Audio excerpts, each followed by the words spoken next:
Hello friends, मैं कंचन आपका बहुत बहुत स्वागत करती हूँ इस चैनल पे। और आज मैं लेके आई हूँ भू आकृति विज्ञान का जो टेस्ट सीरीज है उसका next part number 4। Question number 76 पूछ रहा है कि पृथ्वी का सर्वाधिक आयतन और द्रव्यमान पाया जाता है। ऑप्शन ए है भूपर्पटी में, ऑप्शन बी है मेंटल में, या ऑप्शन सी है बाह्य क्रोड में, या ऑप्शन डी है आंतरिक क्रोड में। तो इसका राइट आंसर होगा कि पृथ्वी का सर्वाधिक आयतन और द्रव्यमान पाया जाता है, तो ये पाया जाता है मेंटल में। इसका राइट आंसर होगा ऑप्शन बी। यदि हम बात करें कि सर्वाधिक आयतन और द्रव्यमान, तो हम देख लिए कि मेंटल से है, और सबसे कम आयतन और द्रव्यमान पृथ्वी की किस भाग से है, यानी क्रस्ट से है या फिर क्रोड से है। तो सबसे आयतन और द्रव्यमान सबसे कम है वो है क्रस्ट का, और मेंटल का जो है वो सबसे अधिक है आयतन और द्रव्यमान। यदि हम आयतन के बारे में बात करें कि आयतन किस परत का कितना है, तो हम क्रस्ट की बात करें तो क्रस्ट का जो भाग है, यदि परसेंटेज ग्रुप में देखें तो 0.5% आयतन जो है क्रस्ट का है। 0.5% आयतन क्रस्ट वो घेरती है, और मेंटल जो है, मेंटल का जो आयतन में यदि इसको हम देखें परसेंटेज के रूप में, तो इसका लगभग 83% भाग मेंटल से पृथ्वी का आयतन बना हुआ है। और जो कोर है, तो कोर जो है इसका 16% भाग आयतन है कोर का। पृथ्वी के आंतरिक भाग में कोर है, इसका आयतन 16% है। यदि हम द्रव्यमान की बात करें तो द्रव्यमान जो है, जो क्रस्ट का द्रव्यमान है, लगभग 0.2% जो है क्रस्ट का द्रव्यमान है। यही हम यदि मेंटल की बात करें तो इसका द्रव्यमान कितना है, तो इसका द्रव्यमान जो है लगभग 67% है। और कोर की बात करें तो कोर का जो द्रव्यमान है ये है 32%। नेक्स्ट क्वेश्चन देखते हैं, क्वेश्चन नंबर 77। भूगर्भ के संबंध में निम्नांकित कथनों का अध्ययन कीजिए तथा नीचे दिए गए कूट की सहायता से सही उत्तर चुनिए। इसमें ऑप्शन 1 दिया है, धरातल से भूगर्भ की ओर ताप औसतन प्रत्येक 32 मीटर पर 10 सेंटीग्रेड बढ़ता है। ऑप्शन 2 है, पृथ्वी की बाह्यतम परत में सिलिका एवं एल्यूमिनियम की बहुलता है। ऑप्शन सी है, भू क्रोड का घनत्व जो है वो है 10 से 12 है। ऑप्शन 4 जो है ये है कि भूगर्भ में भूकंपीय तरंगों का संचार समान गति से होता है। इसका राइट आंसर होगा ऑप्शन नंबर सी। देखते हैं, जो धरातल से भूगर्भ की ओर ताप का जो औसतन प्रत्येक 32 मीटर पर ये 10 डिग्री सेंटीग्रेड दे रहा है, ये गलत है। हम जब धरातल से भूगर्भ की तरफ अंदर की ओर जाते हैं तो प्रत्येक 32 मीटर पे 1 डिग्री सेल्सियस तापमान की वृद्धि हमें देखने को मिलती है। और जो पृथ्वी की बाह्यतम परत है उसमें सिलिका और एल्यूमिनियम की ही बहुलता देखने को मिलती है। और जो भू क्रोड का घनत्व है वो 10 से 12 को देखने को मिलता है। और ऑप्शन 4 जो है, भूगर्भ में भूकंपीय तरंगों का संचार समान गति से होता है। तो इसका राइट आंसर हो गया सी। 2, 3 और 4 इसका राइट आंसर है। नेक्स्ट क्वेश्चन देखते हैं, क्वेश्चन नंबर 78। मोना लोआ एक सक्रिय ज्वालामुखी है, कहाँ पे है स्थित ये? ऑप्शन ए है अलास्का का, ऑप्शन बी है इटली का, ऑप्शन सी है हवाई का, या ऑप्शन डी है जापान का। इसका राइट आंसर होगा ऑप्शन नंबर सी, हवाई द्वीप पे। ये जो है संयुक्त राज्य अमेरिका का एक द्वीप है, हवाई द्वीप, जो कि प्रशांत महासागर में स्थित है। तो मोना लोआ एक यह सक्रिय ज्वालामुखी है, ये इसी द्वीप पे संयुक्त राज्य अमेरिका के भाग, ये प्रशांत महासागर में स्थित है, तो ये इसी द्वीप पे पाया जाता है। नेक्स्ट क्वेश्चन देखते हैं, क्वेश्चन नंबर 79। सागरीय अधस्थल विस्तार सिद्धांत की व्याख्या करते हुए हेस ने निम्न में से किस अवधारणा पर विचार नहीं किया है? ऑप्शन ए है ऑप्शन ए है मध्य महासागरीय कटकों के साथ ज्वालामुखी क्रियाएं। ऑप्शन बी है महासागरीय नीतल की चट्टानों में सामान्य व उत्क्रमण चुंबकत्व क्षेत्र की पट्टियों का होना। ऑप्शन सी है विभिन्न महाद्वीपों में जीवाश्मों का वितरण। या ऑप्शन डी है महासागरीय तल की चट्टानों की आयु। इसका राइट आंसर होगा कि उन्होंने जिस अवधारणा पर विचार नहीं किया वो होगा ऑप्शन सी, विभिन्न महाद्वीपों में जीवाश्मों का वितरण का उन्होंने तार्किक रूप से व्याख्या नहीं किया। नेक्स्ट क्वेश्चन देखते हैं, क्वेश्चन नंबर 18। ये पूछ रहा है कि पोलर फ्लिंग बल निम्नलिखित में से किससे संबंधित है। ऑप्शन ए है पृथ्वी का परिक्रमण, या ऑप्शन बी पृथ्वी का घूर्णन, या ऑप्शन सी गुरुत्वाकर्षण बल, या ऑप्शन डी ज्वारीय बल। तो जो पोलर फ्लिंग बल है निम्नलिखित में से किससे संबंधित है।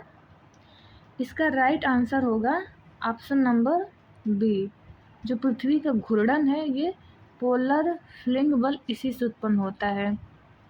जब जैसे पृथ्वी घूर्णन करती है इसके ध्रुवों से प्रकार की वेव जो उत्पन्न हो नॉर्थ साउथ की तरफ, तो ये उत्पन्न होती हैं, ये संबंधित है पृथ्वी के घूर्णन से। नेक्स्ट क्वेश्चन देखते हैं, क्वेश्चन नंबर 81।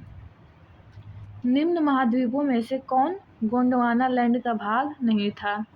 ऑप्शन ए है उत्तरी अफ्रीका, ऑप्शन बी है उत्तरी अमेरिका, ऑप्शन सी है ऑस्ट्रेलिया, या ऑप्शन डी है दक्षिण अमेरिका। तो जो महाद्वीप गोंडवाना लैंड का भाग नहीं था वो होगा इसमें उत्तरी America. Right answer option B. बाकी सारे अफ्रीका, ऑस्ट्रेलिया और दक्षिणी अमेरिका ये हो गए गोंडवाना लैंड के भाग हो गए, और जो उत्तरी अमेरिका है वो अंगारा लैंड का भाग था। नेक्स्ट क्वेश्चन देखते हैं, क्वेश्चन नंबर 82। प्रशांत महासागरीय प्लेट उदाहरण है। ऑप्शन ए है महासागरीय प्लेट का, ऑप्शन बी है महाद्वीपीय प्लेट का, ऑप्शन सी है महाद्वीपीय महासागरीय प्लेट का, या ऑप्शन डी है इनमें से कोई नहीं। तो जो महासागरीय प्लेट है ये उदाहरण है ऑप्शन ए होगा राइट आंसर इसका, महासागरीय प्लेट का। नेक्स्ट क्वेश्चन देखते हैं, क्वेश्चन नंबर 83। ये क्वेश्चन पूछ रहा है कि महासागरीय महाद्वीपीय प्लेट का उदाहरण है, यानी इसमें कौन सी ऐसी प्लेट है जो महासागरीय भी है और महाद्वीपीय भी है, यानी दोनों का मिश्रण उसमें देखने को मिलता है। इसमें ऑप्शन ए है कोकोस प्लेट, ऑप्शन बी है भारतीय प्लेट, ऑप्शन सी है प्रशांत प्लेट, या ऑप्शन डी है नजका प्लेट। तो इसका राइट आंसर होगा ऑप्शन बी भारतीय प्लेट। जो भारतीय प्लेट है ये इसको माना जाता है कि ये महाद्वीपीय के साथ साथ ये महासागरीय प्लेट भी है।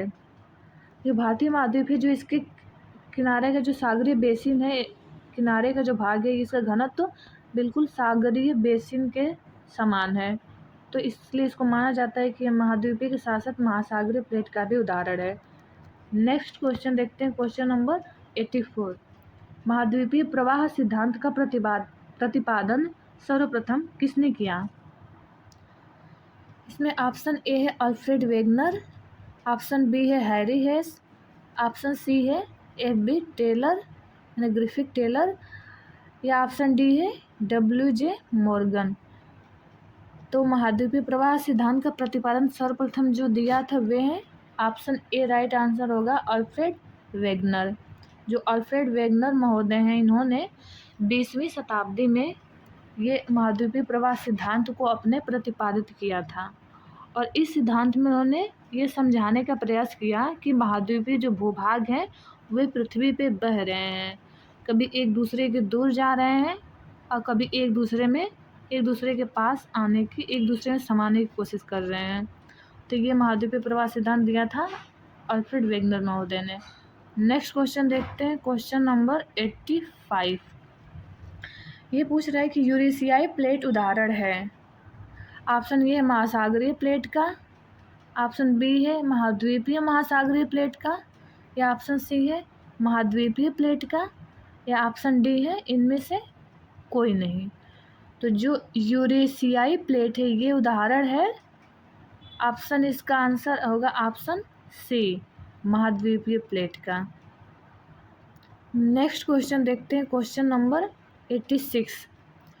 सागर नीतल प्रसरण सिद्धांत का प्रतिपादन किसने किया, या प्रतिपादन किया गया था किसके द्वारा? ऑप्शन ए है अल्फ्रेड वेगनर, ऑप्शन बी है हैरी हेस, ऑप्शन सी है एफ.बी. टेलर, या ऑप्शन डी है डब्ल्यू.जे. मॉर्गन।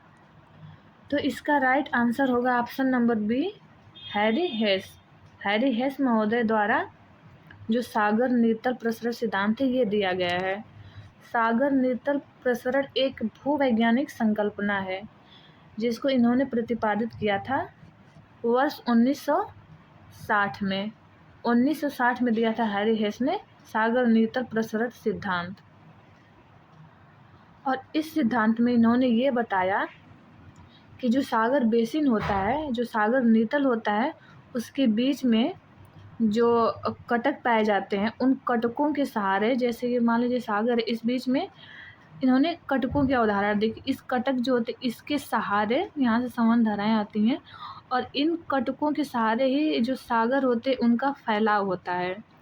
इस कटकों के सहारे ये एक दूसरे से विपरीत दिशा में गतिशील होते हैं और ऐसे सागर का फैलाव होता है। इन्हीं कटकों के सारे सागरों के साथ साथ महाद्वीपों का भी भाव होता है।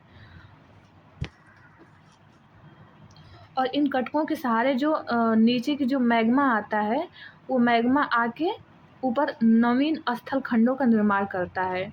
नवीन स्थल खंड यहाँ पे निर्मित होते रहते हैं और जो यहाँ से जो बहाव द्वारा जो पहले के स्थल खंड होते हुए बह के और इसके आगे महाद्वीपों के किनारे मिलते रहते हैं, या फिर उनका अवनयन होता है, या फिर वो पुनः ट्रेंच के माध्यम से नीचे चले जाते हैं और मेल्ट हो जाते हैं, और फिर यहाँ से इस कटकों के सहारे फिर नई मैग्मा आके नवीन भूखंड का, नवीन एक परत का निर्माण करती है। अब देखते हैं नेक्स्ट क्वेश्चन है 87। ये पूछ रहा है कि भू संतुलन परिकल्पना की व्याख्या एयरी एवं प्राट सिद्धांत के समन्वयन के माध्यम से की गई है। किसके द्वारा की गई है? ऑप्शन ए है कि हिस्कैनन द्वारा, ऑप्शन बी है होम्स द्वारा, ऑप्शन सी है जोली द्वारा, या ऑप्शन डी है हेफोर्ड द्वारा। ये प्रश्न पूछ रहा है कि जो भू संतुलन परिकल्पना दी है एयरी एवं प्राट सिद्धांत, दोनों सिद्धांतों को मिलाकर इसमें से किस भूगोलविद ने भू संतुलन की परिकल्पना दी है? इसका राइट आंसर होगा ऑप्शन नंबर ए, हिस्कैनन। नेक्स्ट क्वेश्चन देखते हैं, क्वेश्चन नंबर 88। जब पृथ्वी सूर्य से सबसे दूर होती है तो उस स्थिति को निम्न में से किस नाम से जाना जाता है? इसे कहा जाता है, ऑप्शन ए है उपसौर, ऑप्शन बी है बसंत विषुव, या ऑप्शन सी है अपसौर, या ऑप्शन डी है शरतकाल विषुव। जब पृथ्वी सबसे दूर स्थित होती है उस स्थिति को कहा जाता है अपसौर। इसका राइट आंसर होगा option number C. Option number C इसका राइट आंसर होगा। जैसे ये पृथ्वी है और ये है सूर्य की स्थिति, तो जब पृथ्वी से जो सूर्य होता है जो सबसे दूर होता है ये कहलाती है अपसौर, दूर की स्थिति अपसौर कहलाती है। और जब पृथ्वी से सूर्य बहुत पास होता है तो इसे कहते हैं, इसे उपसौर, उपसौर के नाम से जानते हैं। और अपसौर हमें देखने को मिलता है कब? ये स्थिति हमें 4 जुलाई को देखने को मिलती है। और जो उपसौर है जो सबसे पास होती है, जब पृथ्वी सूर्य के जब सबसे पास होती है, ये होता है 3 जनवरी। नेक्स्ट क्वेश्चन देखते हैं, क्वेश्चन नंबर 89। ये पूछ रहा है कि अधोलिखित कौन सी चट्टान में जीवाश्म नहीं पाए जाते हैं? ऑप्शन ए है कॉन्ग्लोमेरेट, ऑप्शन बी है ग्रेनाइट, ऑप्शन सी है सेल, या ऑप्शन डी है बलुआ पत्थर। तो जीवाश्म किस में नहीं पाए जाते हैं? इसका राइट आंसर होगा ऑप्शन बी, ग्रेनाइट, जो कि आग्नेय चट्टान है। बाकी सारी अवसारी चट्टान है जो कि जिसमें जीवाश्म पाए जाते हैं। नेक्स्ट क्वेश्चन देखते हैं, क्वेश्चन नंबर 90। निम्नलिखित में से कौन समूह से संबंधित नहीं है? ये क्वेश्चन रिपीट हुआ है। ये इसका ऑप्शन ए है नीस, ऑप्शन बी है बलुआ पत्थर, ऑप्शन सी है चूना पत्थर, और ऑप्शन डी है सेल। तो इन सबसे अलग है तो वो है नीस, जो कि रूपांतरित चट्टान है। नेक्स्ट क्वेश्चन देखते हैं, क्वेश्चन नंबर 91। रूपांतरित चट्टानों की उत्पत्ति चट्टानों से होती है। किस प्रकार की चट्टानों से? ऑप्शन ए आग्नेय, ऑप्शन बी तलछटी, ऑप्शन सी आग्नेय तथा तलछटी दोनों, या ऑप्शन डी उपर्युक्त में से कोई नहीं। तो जो रूपांतरित चट्टानों की उत्पत्ति होती है ये होती है आग्नेय व तलछटी दोनों चट्टानों से होती है। दोनों चट्टानों से रूपांतरित चट्टानों की उत्पत्ति होती है। इसका राइट आंसर होगा ऑप्शन सी। नेक्स्ट क्वेश्चन देखते हैं, क्वेश्चन नंबर 92। निम्न में से कौन सा रूपांतरित चट्टानों का उदाहरण नहीं है? ऑप्शन ए है संगमरमर, ऑप्शन बी है क्वार्टजाइट, ऑप्शन सी है स्लेट, या ऑप्शन डी है ग्रेनाइट। तो कौन सा रूपांतरित चट्टान का उदाहरण नहीं है? तो संगमरमर भी एक प्रकार का रूपांतरित चट्टान है, क्वार्टजाइट भी है जो कि बलुआ पत्थर से बना होता है, स्लेट भी है, ग्रेनाइट जो है रूपांतरित चट्टान का उदाहरण नहीं है। इसका राइट आंसर होगा ऑप्शन डी। नेक्स्ट क्वेश्चन देखते हैं, क्वेश्चन नंबर 93। ये पूछ रहा है परतदार चट्टानों के विषय में दिए गए निम्नलिखित कथनों पर विचार करें। ऑप्शन ए है परतदार चट्टानें पृथ्वी की सतह पर जलीय तंत्र द्वारा निर्मित होती हैं। परतदार चट्टानों के निर्माण में पूर्ण विद्यमान चट्टानों का क्षरण सम्मिलित है। ऑप्शन सी है परतदार चट्टान में जीवाश्म होते हैं। ऑप्शन डी है परतदार चट्टानें विशिष्ट रूप से परतों में पाई जाती हैं। इसमें से कौन सा सही है? ये भी क्वेश्चन रिपीट हुआ है, इसमें भी चारों ऑप्शन सही होगा। ए भी जलीय तंत्र में निर्मित होते हैं, ये पहले से विद्यमान जो चट्टानें होती हैं उनके क्षरण द्वारा निर्मित होते हैं, जीवाश्म भी पाए जाते हैं और साथ साथ इसमें परतें भी पाई जाती हैं। तो इसका राइट आंसर होगा ऑप्शन डी, चारों ऑप्शन इसके सही हैं। नेक्स्ट क्वेश्चन देखते हैं, क्वेश्चन नंबर 94। निम्नलिखित भूवैज्ञानिक परिघटनाओं पर विचार कीजिए।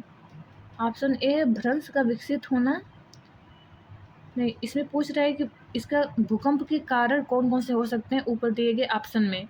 तो ऑप्शन ए भ्रंश का विकसित होना, 2 है भ्रंश के साथ गतिशीलता, 3 है ज्वालामुखी उद्गार द्वारा उत्पन्न प्रतिघात, या 4 है चट्टानों का वलन। तो ये भी क्वेश्चन रिपीट हुआ है, इसका भी राइट आंसर होगा ऑप्शन, चारों राइट आंसर होंगे। इसका राइट आंसर हो जाएगा ऑप्शन डी, चारों ऑप्शन इसके भी सही है। नेक्स्ट क्वेश्चन देख लेते हैं, 95। क्वेश्चन नंबर 95 है। 95 ये पूछ रहा है कि पर्वत और घाटियाँ किस संचलन से बनते हैं।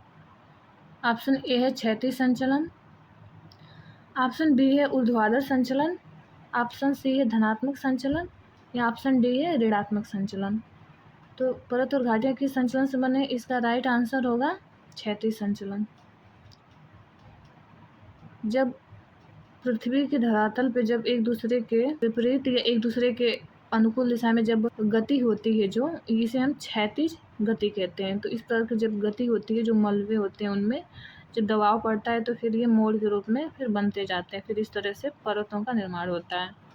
नेक्स्ट क्वेश्चन देखते हैं, 96। लाल सागर एक उदाहरण है। लाल सागर किसका उदाहरण है? ऑप्शन ए डी है ज्वालामुखी घाटी है, या ऑप्शन बी है अपर्दित घाटी, या ऑप्शन सी है क्षारीय द्रोणिका, या ऑप्शन डी है यू आकार की घाटी। इसका राइट आंसर होगा लाल सागर जो उदाहरण है यह एक प्रकार की अक्षीय द्रोणी है। नेक्स्ट क्वेश्चन देखते हैं, क्वेश्चन नंबर 97।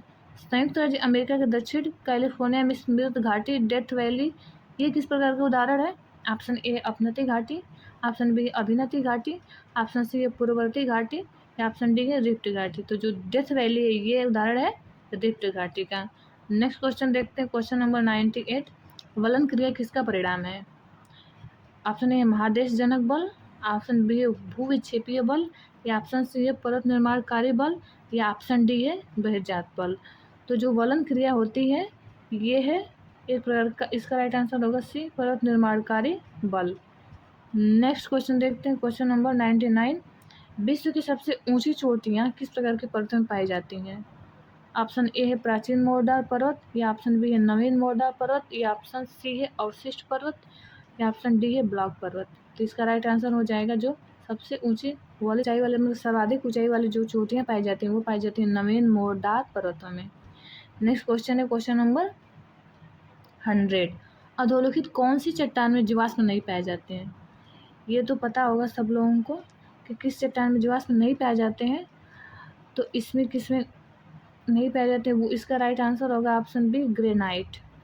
क्योंकि कांग्लोमरेट, सेल, बलुआ पत्थर, ये सारे और सारी चट्टान है और सारी चट्टानों में जीवाश्म पाए जाते हैं, तो ग्रेनाइट में नहीं पाए जाते हैं। मिलते हैं नेक्स्ट वीडियो में। Thank you.